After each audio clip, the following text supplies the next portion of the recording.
Hello and welcome back to the Tea and Soju C Drama podcast, your safe spot for C drama chatter. I'm your host, Liliana, and it's time to sit back, grab your tea, and let's chat Asian dramas.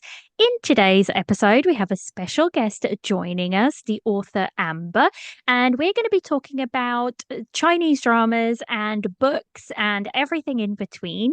So, just some housekeeping before we get into the episode. If you like the podcast, please like, share, and subscribe on the platform you listen to on. That really helps the podcast reach other listeners. For more content, check out Patreon, where you can find behind the scenes, first impressions, movie reviews, and more.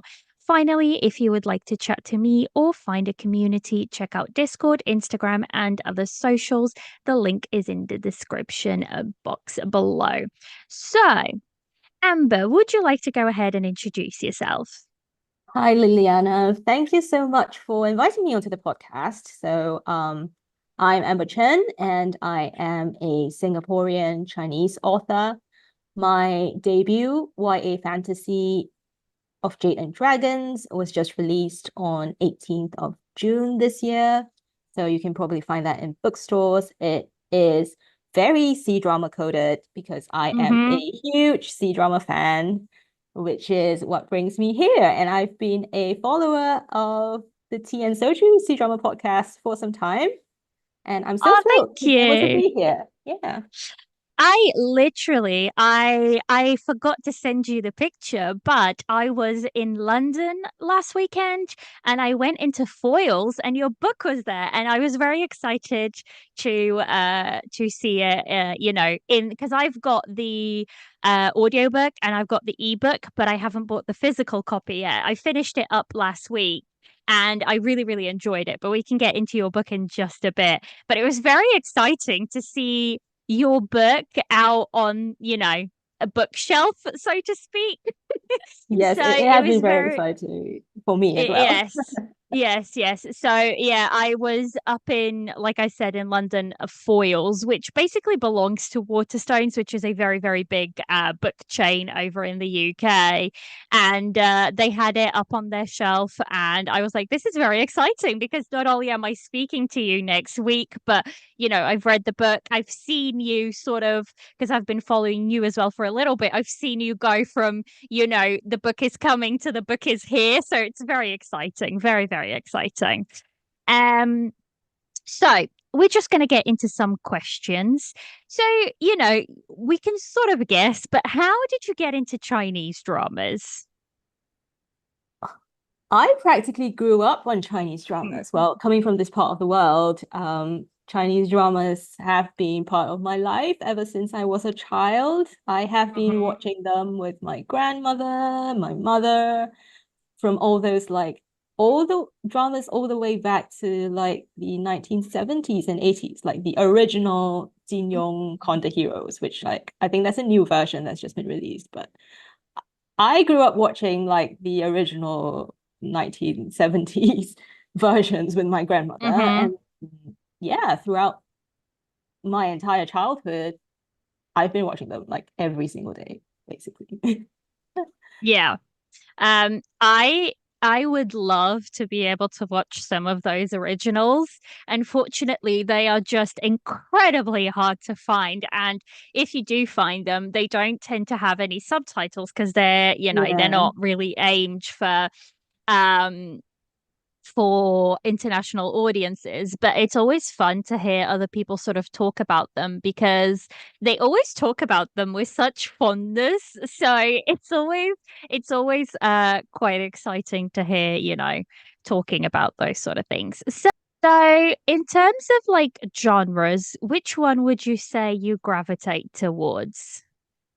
I would definitely say that my favorite would be the period dramas. I Mm. love the historical dramas, particularly those with like lots of court politics or the Mm-hmm. CNCR dramas. Those are my Mm-hmm. favorite. I do also enjoy like contemporary dramas that revolve around certain professions. Mm-hmm. So like the medical dramas, firefighter dramas, like I love those. Yeah. Yeah. I would say I think period dramas and historical dramas and xianxia is just something that is so integrated into Chinese dramas. They do them. I mean, xianxia is very much a Chinese thing, but historicals in general, they just do them so well. And I find it quite interesting that up until a couple of maybe even a year ago, I wasn't really a fan of the whole politics type of genre, but nowadays I find myself leaning way more into the historical that does have quite a lot of court politics involved. So I quite, I do appreciate them now a lot more than I used to. So next up is what have you been watching recently, if anything? Because I know you've probably been quite busy with, releasing your book and whatnot, but if you have been watching, what have you been watching recently? Oh, yeah, it's been quite busy, but I've still been watching my C dramas. Recently, I just finished two, so The Double, Oh, yeah, I and finished up. I think lots of people have been watching it. That was like Yeah, quite a high profile one. yeah. And the other one that I've just finished is I think it's a bit lower profile. It's a medical drama. I can't remember what it's called, like Live Emergency Studio or something like that. Hmm. I don't think I've Yeah. actually heard of that one. That's surprising. I don't think I've heard of that one. Or maybe I have and it hasn't registered.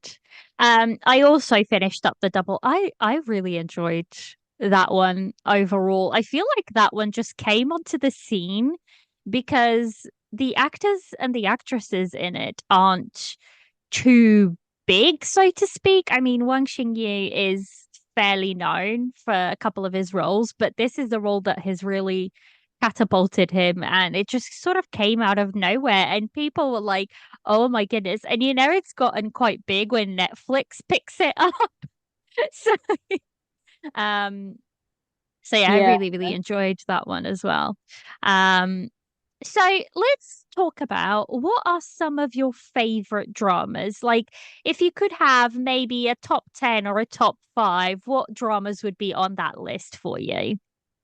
Wow, I have so many that I love. Okay, so two of my like ultimate favorites would probably be Scarlet Heart, which is quite old. I'm Mm. not sure if you've watched Mhm. that one. It's not, I can't believe It's it's on almost my like list. 10 years It's on old my now. list. Yeah, it's on my list to watch, especially because there is a Korean drama adaptation of it. But I have heard many people say that the Chinese original is actually better. It's a little bit more satisfying than the Korean version. And it's been on my list because initially, like I said, I was not one for a lot of what's the word I'm looking for? A lot of court The court politics or politics. Yeah. yeah, tragedy endings. And I was like, I'm gonna stay away for now. But actually thinking about it now, I'm in a way different sort of mood and appreciation of dramas. So maybe now is the time to sort of go back, but if I believe, I think that one is also a little bit harder to find. I think there's only a couple of places that you can find it. I think it's I actually think on so. YouTube. I Because it's believe that it's on old, YouTube. like I think it Yeah, must be like it's more than 10 years old now. But it should be so because the Korean version, I think, came out. I might be spitting lies here, but the Korean version, I believe, came out 2015 around that time, I think or so, maybe yes. even so the Chinese original would have predated that by a couple of years. Yeah. So yeah. I would definitely recommend the Chinese version over the Hmm. Korean one as well. I think the I think Chinese one that's the was general, very, yeah, I think very that's good. the Yeah. general consensus from people who have watched both is that the Chinese version did do it very, very well. So yeah. So what else is on your favorites list? Well, next up I have Ashes of Love, which is also one of my all-time favorites. I've watched it so many times and I've cried so many times. I think that's a kind of a trend here. Like I really like dramas that make me cry. I love the tragedies. Yeah. So They make for such compelling stories, though. Like I know. tragic, I think tragic, dramas and story. They make for really, really compelling stories. Ashes of Love is very, very special to me. It was my very first Asian drama in general. I had never watched, any Chinese, any Korean, anything. I had only watched anime up until that point, and then Netflix just sort of suggested Ashes of Love to me, and I binged it in like 3 days. It was like a fever dream almost, where I just watched it all the way through, and I fell in love with it, and I was so obsessed with it for of quite a few months. I didn't watch anything else. I was just rewatching the scenes and just, completely in love with it. So I absolutely, get that. I do actually want to rewatch it, but I'm also scared that it's not going to live up to what I have in my imagination of it. So it's one of those things where I really want to rewatch it and try it out again. But I'm also fairly worried that it's like, because it was my first drama and because I have such, special feelings towards it, I don't want to take that image of it. So, but I will eventually rewatch it, I think. I hope it will still live up to your original expectations. I'm sure it will. Like I don't think it hasn't fallen from my list of top dramas ever since it aired. Mm, mm. I will Yeah. say, I think if I do rewatch it, when I rewatch it, it's not if, it's when I rewatch it, I think I will be much more in love with Lo Yun-chi's character than I was the first time around, especially just because I adore him as an actor nowadays. So I feel like I will gravitate towards him, and it'll be quite interesting actually to see him from that, like to see him from something like Till the End of the Moon currently or nowadays, to then like Yeah. go back and rewatch him again in something like Ashes of Love. I feel like I will have a much more, bigger understanding of him as an actor. So it'll be quite interesting actually to see it from the point of view of someone who's been watching Chinese dramas for 6 years now.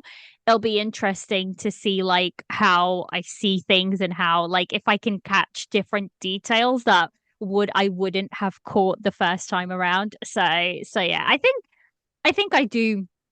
I think I will. Do you know when I think I'll watch it? Christmas time. I get a week off work at Christmas time. And it was exactly 6 years ago at Christmas time that I first watched it. So I feel like it'll be poetic to watch it again 6 years later at the, round about the same time. It's not a very festive drama though, is it? I just you're going to be like crying at Christmas. Uh, no. Well, see, everybody, like all my family kind of work around Christmas, and Okay. my workplace kind of closes for that period of time. So I'm just home, and it was exactly like that, uh, that time when Netflix suggested it to me. And I was like, well, I'm home alone. I don't really have anything to be preparing because I've done a lot of the preparation already. So I'm just going to sit and watch it. And that's what happened. And I did cry like a baby for a lot of it. And I was like, this is crazy. But, I've signed up for it. I cannot not watch it now. So yeah, what other dramas have you got on your list? Okay, let's see. I have maybe a bit of a lesser known one. The Mystic Nine. I'm not sure. Have you heard of it? Oh, I don't think I have. Let Right. me. I'm gonna. Yeah, so the Mystic Nine is supposedly a prequel to like The Lost Tomb, which is quite a famous like sea novel Mm-hmm. series. Mm-hmm. And I started watching this one because it starred Lay. well, Yixing from EXO, and I'm a huge Oh EXO yeah. fan. Yeah, Mm-hmm. and Mm-hmm. that's why I started it. But I was pleasantly surprised. Like it wasn't like a big popular drama, but it was very interesting. So it has like fantasy, mystery, a bit of horror. It's basically about this group of like tomb robbers, Mm-hmm. the leader of whom is this very handsome general fellow. Yeah, and they basically go and uncover the mysteries about this tomb that they've discovered. And Oh, it's I'm just it looking was through quite the fun. cast list. It's people that I would very much know up on this cast I list. know It's it very has ah quite a stacked cast. I'm just surprised mm-hmm. that like when it aired, it wasn't more popular or like the Yeah. publicity just wasn't done very well. Mm-hmm. Mm-hmm. Yeah, because it's got Zhao Liying in it, and it's got, yeah, like you said, Lei Zhang. So it's got quite a few. I don't think I know of it. Now that I've like seen the poster, I know of it. I haven't watched it. I think I have a friend of mine who has, because she loves the Tomb series. She's seen, quite a few Oh, of them, but yeah. I think she's seen this one. I'm pretty sure she has because she's mentioned it before. Um, but yeah, I will be adding this one to my list, the ever growing plan to watch list. So, what other dramas do you have on your list? Well, some recent favorites. Definitely last year I had quite a few, like Hidden Love. I am very much Mm-hmm. looking forward to the sequel to that, which I think is coming up soon. It's like First Frost. Uh, yes, they just wrapped up filming, I believe, last month. I think Yeah, it was last month that, or are they still filming? I don't know, but Uh, well, it probably won't air for like another till next year, maybe. Yeah, yeah. I don't think Yoku will, because it is a Yoku production. Hidden Love was a Yoku production. Yoku just had a really good year last year.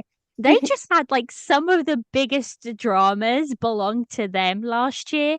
I think, yeah, I don't think they'll release First Frost until maybe next year. I don't think, Yeah. you know, which is a bit, it is a bit sad, but I think it won't be. Luckily, it is a modern drama, which means they don't need as much time to edit it That is as they true. would if it was a historical. So, I mean, they could still release it for winter time this year, but it would go with like the theme of, First Frost. It would be quite poetic for them to For release it Christmas or during or winter. winter. So, Yeah. I don't know. Well, we'll see. Looking forward to that. Yes, Uh, yes. and then last year we also had Till the End of the Moon, which I absolutely loved. Another tragic Mm-hmm. one. That one is very tragic. And I do always say to people, because people will say, "Oh, should I watch it?" And it's always very difficult for me to, because I loved it. I absolutely loved Till the End of the Moon. It was one of my favorites from last year. I really did love it. Um, but it's always one of those where I'm always weary to, you know, suggest it to other people because it's not going to be everyone's cup of tea. And it is quite tragic in general. I feel like it's a true enemies to lovers. And I think people sometimes just see enemies to lovers as a trope that, they're not true enemies. Sometimes they just have like a Yeah, mild dislike of that's each right. other. And people are like, oh, it's an enemies to lovers. And I'm like, not quite. Whereas till the end of the moon, these two, like, they truly are complete enemies. So yeah, I loved till the end of the moon. I feel like it was such a good drama last year. So yeah, what others would you say? Um, I'm just going to add another tragic one because Mhm. last year I think my absolute favorite from last year was A Journey to Love. I think that's the English title. Oh, yes, it is. It is A Journey to Love. That's That the was one another with Liu um Zhi and Yeah. Liu Yuning. Right, yeah. Yes, yes, yes. That was tragic. Yeah. But I was I like also just for like a loved that few one. episodes. I was just crying, like the few final Mm, episodes. mm, mm. And the thing is, I feel like it's almost a lot of people can interpret the ending in a couple of different ways, but to me, I feel like it's very cut and clear what they were saying with that ending. But even Yes. so, even if it is that way, and I know a lot of people weren't happy with that ending, I still absolutely loved the whole drama. I just felt like it was so smartly done. The characters were really smart, which I really appreciated. And they didn't become, there's this thing that a lot of characters sometimes they fall in love and all of a sudden they no longer it's like they lose their brain cells all of a sudden. And I really Yes. dislike when that happens. And my A Journey to Love was not like that at all. So No. I really, really, really appreciated that. It is tragic, but I still think it's very much worth a watch as well. The fight scenes in that were done really, really well as well. Yes, that I was very, really very good. liked. Yeah. Yeah.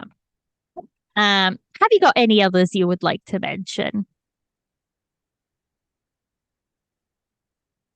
No, I think I'm done, actually. Okay. Well, these are the ones Okay. that stand out to me. Yeah. Yeah, your standout ones. So, next question is, have you read, I think you have, but have you read any Chinese novels that have been adapted?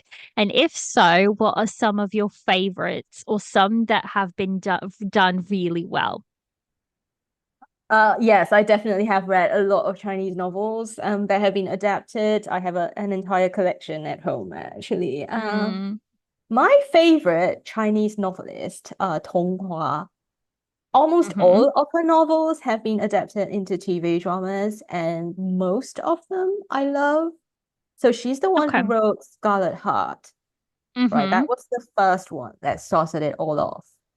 And then after that, practically every book that she has written has become a TV drama, and she has been asked to like write several original TV dramas as well. So Mm-hmm. there was Sound of the Desert, that was the next one, and then the recent one that is adapted from her novels would be Lost You Forever, which season 2 is running now. Oh, is she the author for that? Oh, that's Yes, she really is. interesting. Yeah, That so is really, really, I haven't watched Lost You Forever because I've been waiting for season 2 to come out because I didn't want yeah. to like, be stuck hanging. So I probably will start that one soon once enough episodes Mm-hmm. have been released. I love the Well, book. Yeah. it should be finished next week because they cut a lot out of the second part. So the second part is only 21 episodes. Oh, that's Um, too short, actually. Yeah, yeah. So we were having this discussion over on Discord, and a couple of friends over there have actually read the novel, and they absolutely loved the novel that Lost You Forever is based on. They thought it was so well done. The writing was so good. And I think what they've said is that the drama is still good, but it doesn't quite capture the emotions and the heart of the story in a sense because they've had to cut out so much. Yeah.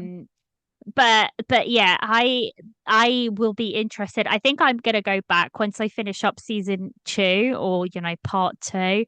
I think I'm gonna go back and read the novel because that one is available translated. So which sometimes is Oh. hard to find. But that one is available translated. So I think I'll be interested. You'll have to let me know when you do watch it. You'll have to let me know what you think um Yeah, I will. about I about am a how bit worried that it's not going to live up to the book. which is I think why I've been quite hesitant to start on it. Yeah, yeah, yeah. I think also basically originally this drama was meant to be like 75 episodes long, and they've cut it down, I believe, to 59 or 60 altogether with part one and part two. So they Um, cut out a lot, which I don't understand why, because if they had already decided to split it into two parts anyways, they were going to have, 40 yeah. episodes in each part. So they could have gone up to 80 episodes. So I'm not quite sure why they sort of, decided to cut it that much. But yeah. But yeah, you'll have to let me know what you think Oh, when you definitely. do watch it. When you do watch it. What about Yeah. others? What others? Other novels that I've read some contemporary ones. So I have read the novel for Hidden Love. Mm-hmm. I generally find that for contemporary adaptations, the adaptations tend to be better than the novels, Mm-hmm. but the opposite is usually true for the period dramas. Yeah. I don't know. I maybe it's because like for period drama, like novels, the language tends to be a lot more poetic, like in Mm-hmm. book form. Whereas contemporary novels are just pretty direct. So whatever you read on the page is what you see on the screen, Yeah, and yeah, yeah. there isn't much more that they can add to that. I do have the novel for Till the End of the Moon. I have not read it yet because people have been telling me that it's quite different from the drama and that Mm. the male lead, like Tan Tai Jin, is way nastier in the book. So I am a I've bit worried about starting that. Yes. So I haven't read the novel yet, but people who did, they said the drama like made him a lot nicer than he was in the novel. And I'm a bit wary because I was like, he was already not nice in certain places, but they were saying there is places where he's quite violent and he does push it a lot more. And so I haven't quite I don't know if I'll read that one. I'm not Yeah, sure if I'd want to like taint his image that I've I got of know, him I from the know. drama. So it's still sitting on my shelf, unread. I'm not sure if I'm going to read it. But Yeah, I will say though, it's always a thing. I would love for Chinese novels to be sold internationally, but also sold like translated because first of all, the covers for these novels are just so beautiful. Like Chinese they do are. they do such beautiful covers that and it's just it could be like just the most basic, story or whatever, but the covers just seem to be so well thought out, so beautiful. There is a couple where I have been tempted to just buy the book, even though it's in Chinese. I've just been tempted to buy the book anyways because I know, I've seen the drum and I've loved it so much and it's so beautiful. I was like, maybe, maybe. Maybe. Yeah. But yeah, I think I've read a couple. I think the one that stands out to me that I've read is the one I don't know if you've watched the drama. It's called One and Only, and then Yeah. Forever and Ever. Um, you might have you watched those? I have actually. Oh, okay. Um, Uh, I I wasn't such a big fan of One and Only, although people tell me that mhm. a lot of people find it really sad. But it was a bit slow for me, pace wise. Mm, I haven't read mhm, the books mhm. though. So any good? Um, Yeah, well, see, the book is quite different because the book, you have one and only the whole story. Well, one and only in the books is actually just like a couple of chapters because it's the female lead that remembers all of her past history. So, Oh, and it's like they've been reincarnated and she remembers her past lives basically, and she remembers that specific life with him, and she goes to find him and whatnot. So the story is slightly different, but when they adapted it to screen, I believe they couldn't pass it through censorship where they could like do a full she remembers her past life and whatnot. So they kind of splitted it into two parts and made like the historical and then the modern part, and kind of linked them with little tidbits here and there. Um, but yeah, that is one where the author of the novel actually wrote the screenplay for the drama. And she was the one who adapted it into onto screen. Um, but I actually really did enjoy really did enjoy you know well, the book is quite good. It's quite different, and funnily enough, the author of those books, um, she also, or yeah, the author of those books, she's also the screenwriter for Scarlet Heart. She also did Wow. the So it's a small screenplay for. industry, I think. Like a lot of It them. is, it is, it is. Yeah. So yeah. So. Should we move on and should we talk a bit about your book? I think it'll be quite fun to talk about your book and let listeners in on. I highly recommend it. I finished it up last week. Yes, I finished it up last week, and because I wanted to have it quite fresh in my mind when we were talking about it, and I really enjoyed it. I think you did such a good job, and yes, it does read very much. It's very Chinese drama coded, I would say, and I cannot wait for book two. I'm already excited. for book two. Oh, thank Um, you so much. so please let listeners know, what is your book about?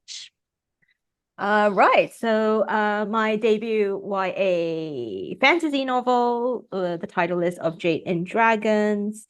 It's a silk punk fantasy, so that is something like steampunk, but with East Asian influences.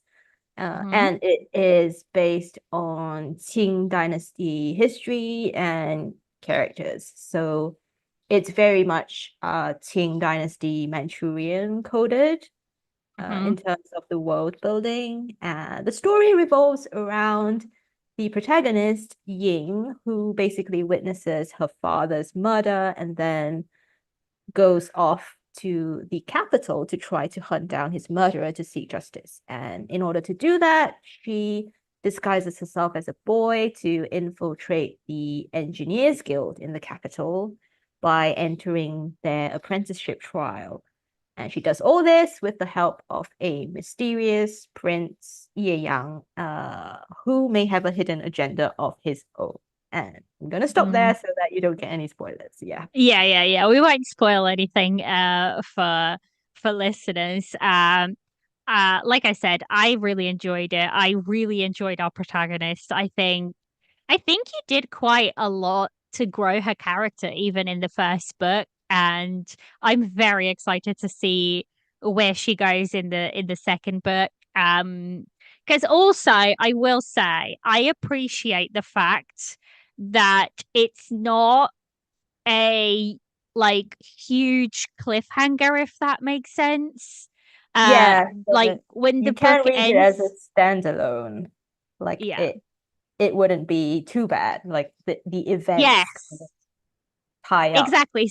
So Yeah. whatever happens in this book does get sort of resolved by the end. So I really appreciate that, because one of the things that I really don't like for me personally is when I'm reading and then you get to the end and it's a huge cliffhanger and then you're stuck waiting and it's like, oh no.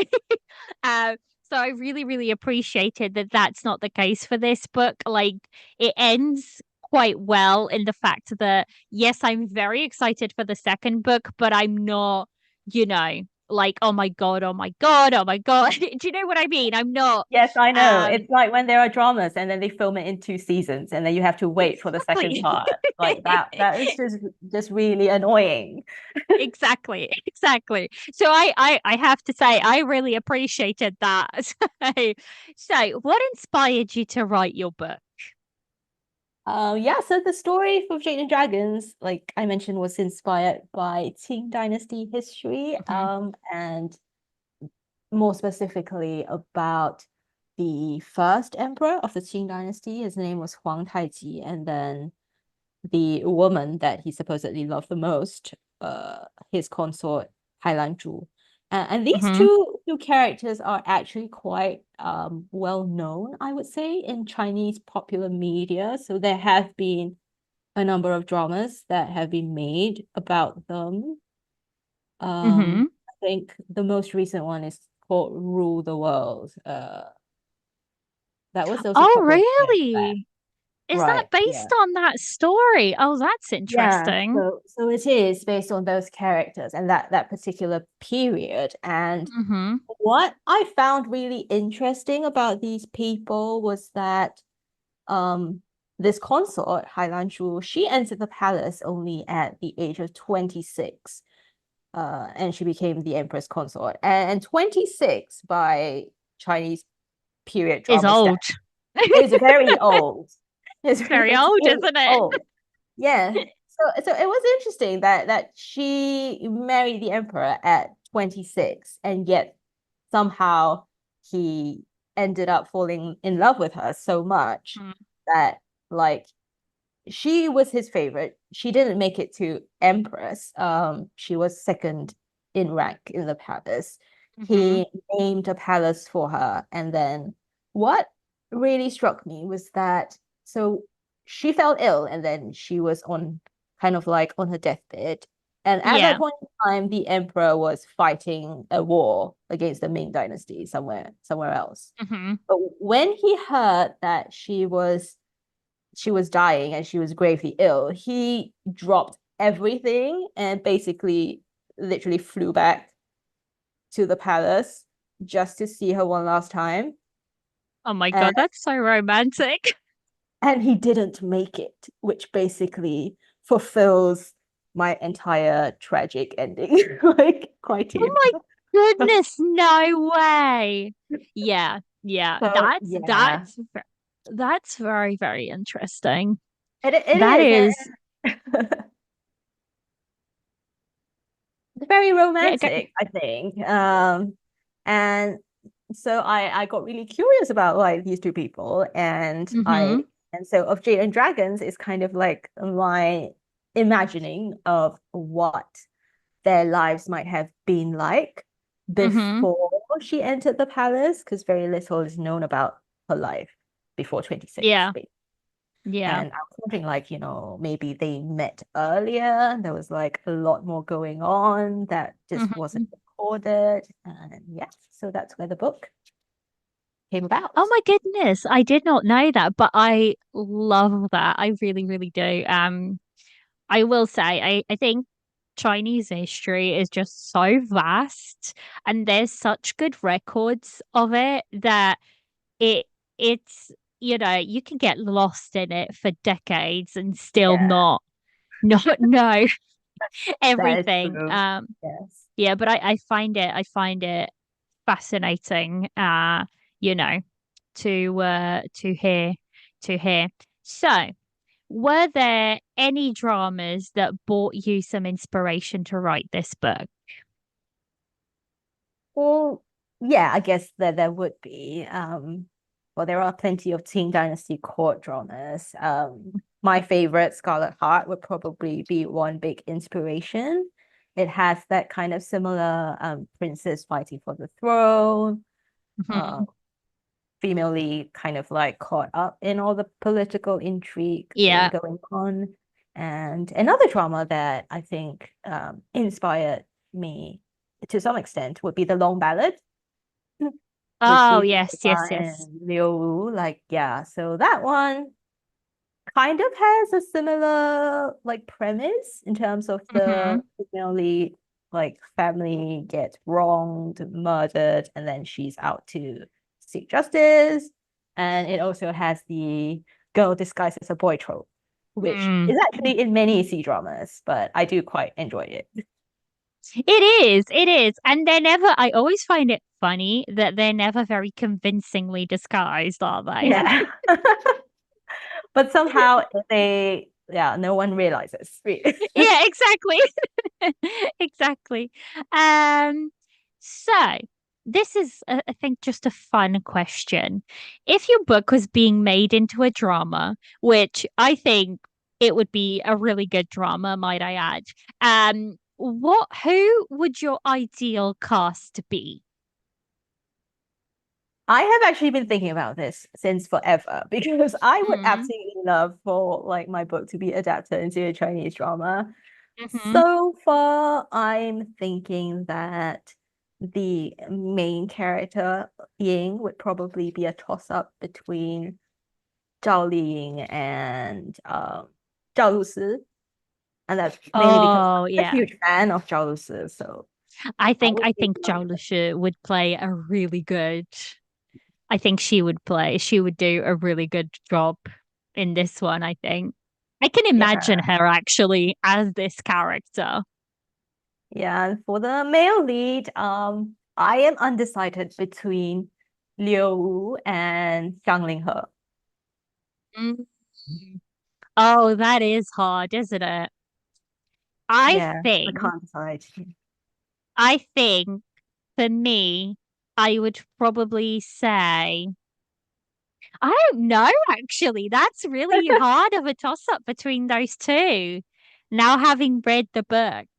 Because I think Wu Lei would be able to do like the mysterious side of it a bit better, but Yeah, Zhang Linghe would do like the mischievous side of that role a little bit better, if that makes sense. So yeah. I don't know. Oh God, yeah, that would be a difficult Can't one. But decide. actually, Mhm. just like you were saying, I could see either of them in the role, and I think either of them would be a um, really good, male lead for it. So, Yeah. apart from your book, what other books out there would you recommend to others who want to read more books that are inspired by Asian culture or written by Asian authors, Asian descendant authors?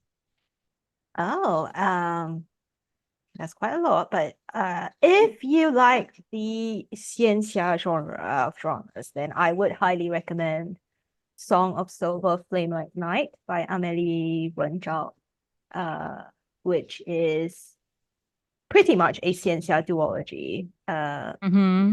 That's very good. If you like pure historical dramas with like political intrigue, then I would recommend Strike the Zither by Joan He, which is the second book just came out actually, Sound the Gong. And this is a gender bent retelling of the Three Kingdoms.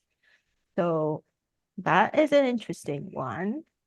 If you prefer contemporary dramas, then definitely read any of Anne Liang's books. So if you're going for like the hidden love kind of high school vibes, then she writes great Chinese contemporary romances for YA. Mm-hmm. So these are some of my favorite authors that write stories that center around like Chinese culture and setting. Yeah.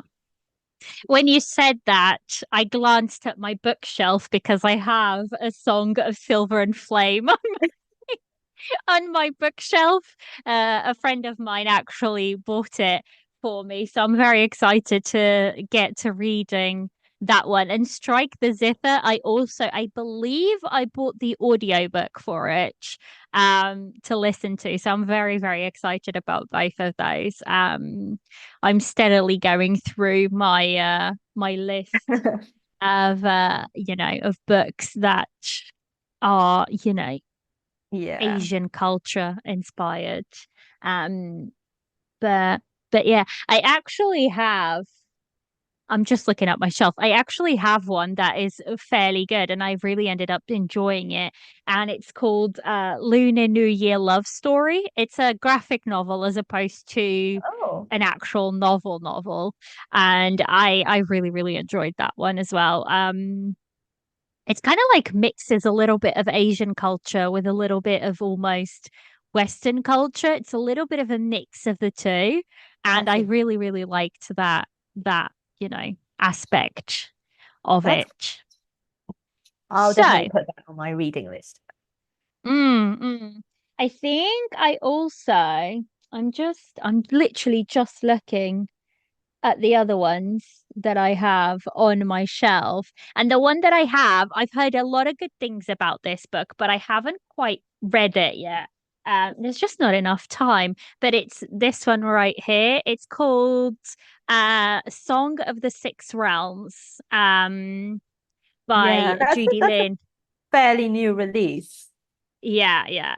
And the cover of it is just so it's so Chinese, like It coded is. to It me. is so Uh, gorgeous. it is. It's stunning. The cover of it is really, really, really beautiful. So that's on my list to also read. It's just not enough hours. We just don't have enough hours I know. in the day, do we? I am quite lucky though, because the reason I say this is because the job that I have, I get to have headphones in throughout most of the day. So I can listen to a lot of audiobooks. So I can consume a lot more books that way. Because otherwise, and I feel like there's something that just gets added to the book once it's narrated by somebody. That was what I was going to say. The person who narrated of Jade and Dragons did a really good job because I listened to the audiobook and they did a really, really good job with it. So yeah, I've really, really enjoyed that. Yeah, I'm really glad we managed to get Jen Zhao as the narrator because then I think she managed to ensure that like all the Chinese terms were kind of pronounced the Mm. way they should.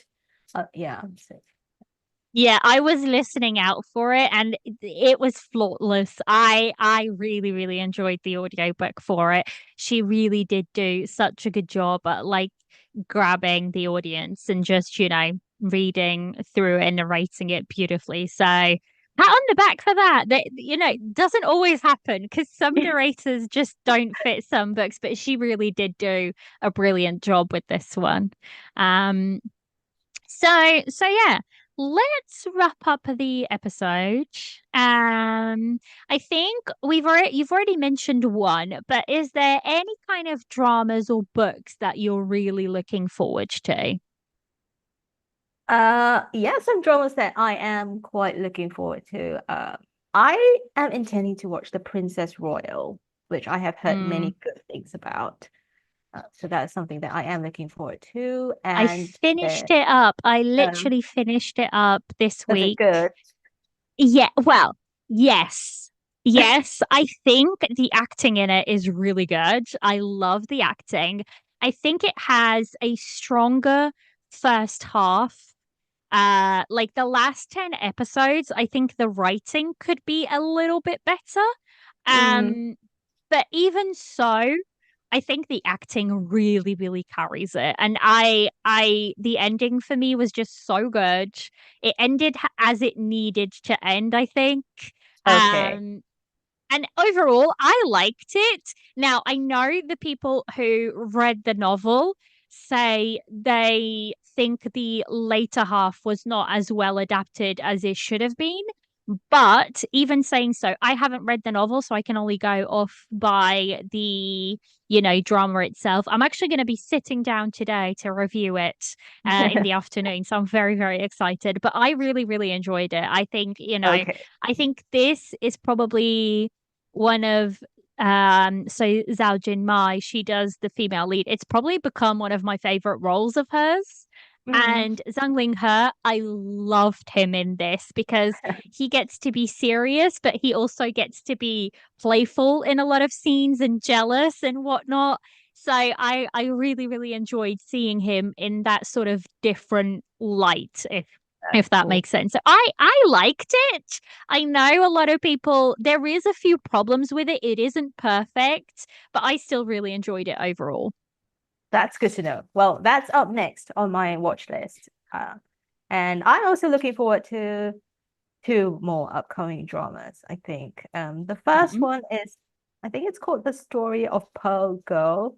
It's Zhao. Yes. I have no idea when it's going to screen, but I really hope that No. they screen it soon. And Mm. the other Yeah, because one is, yeah, that one's been done for a little while. I'm very excited about that. The pairing and just the story in general, yes, the promos work that they've put out for it. It looks like it's going to be a different role for Zhao Lushi. It looks like a bit of what's the word I'm looking for? A bit of angstier role for her, like not yeah. cutesy or It's a lot anything. It more looks, serious in tone, I think. yes, yes, yes. So I'm very excited for that one as well. Uh, oh, right. Then the other one is Legend of the Female General, I think it's called, Mm, with Zhou Ye. That one I don't think has finished mm. like filming yet. No, But no. they've That been one's still. advertising it and like I just really want to watch it. I'm so excited for that one. That one has so much like leaked stuff. It is everywhere and it just looks so good. The story of it. I love both the actor and the actress. I'm Yeah. very excited about that one as well. I think yeah, I'm very, very excited about that one. There is a couple of others I think I'm looking forward to, but I don't know. It's just when we get them. It's just I when we get know. them. Yeah. Um, so yeah, I'm very excited for some of those as well. All of those that you mentioned actually are all dramas that are on my plan to watch list. I feel like this year, I was talking to some friends, and I feel like this year has been slightly weaker in terms of Chinese dramas than last year. I feel like Yeah. last year it was such a big year for Chinese dramas. I mean, we had Till the End of the Moon, we had Hidden Love, My Journey to Love, we had such big dramas last year, I think. And it feels like this year we haven't quite hit it Yeah, there I do yet. agree. Yeah, this year has been a bit disappointing, I feel. Mm. I am still waiting for like the 10 out of 10 blockbuster to come out. I haven't got one. I haven't got one. No. I mean, realistically speaking, I have one, but it's more like it's not realistically a 10 out of 10. It's one that I really loved, mainly because the comfort it brought me, and that's like a midday snowstorm of love. I just loved like the comfort of it and just the easiness of it. But if I were to really dig into it, it's not really a 10 out of 10 because the story is very basic in a sense and there's not a lot to it. So yeah, apart from that, I don't think there is.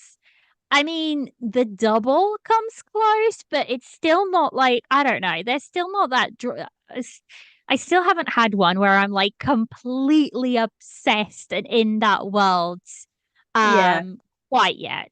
I mean, same. there hasn't been I mean, for me last year, Till the End of the Moon and Hidden Love were like my two that I was all consumed in those dramas. And it hasn't been quite one this year yet. So I'm hoping, I mean, we've still got time. So We let's do hope. for like Let's the second hope. half of the year will be better, hopefully. Oh, I'm hoping. I'm hoping. We did get quite a few good ones in the second half last year because we got Story of Kooning Palace, which I really, really enjoyed. And we got My Journey to You and A Journey to Love all in the second half of last year. So I'm hoping we get like really good ones. They have good ones lined up. It's just a case of whether they want to release them or not. That is true. Right. Apart from that, have you got anything else you would like to add at all? No, like it's been so fun just talking about C dramas with you. And I'm yeah, so glad. I'm so happy and glad that you agreed to come on. It's been a lot of fun. Thank you so much for popping on. Please go and check out Amber on her socials and go and check out her book. I highly recommend it. It's definitely worth a read. Like I said, I really, really enjoyed it. So yeah, I think that's everything. Thank you so much, Amber, for coming on. thank you. Thank you for Thank inviting me. You're welcome. See you next time. And that's it, guys. That is the episode. I hope you guys have enjoyed it, and I'll see you next time. Bye.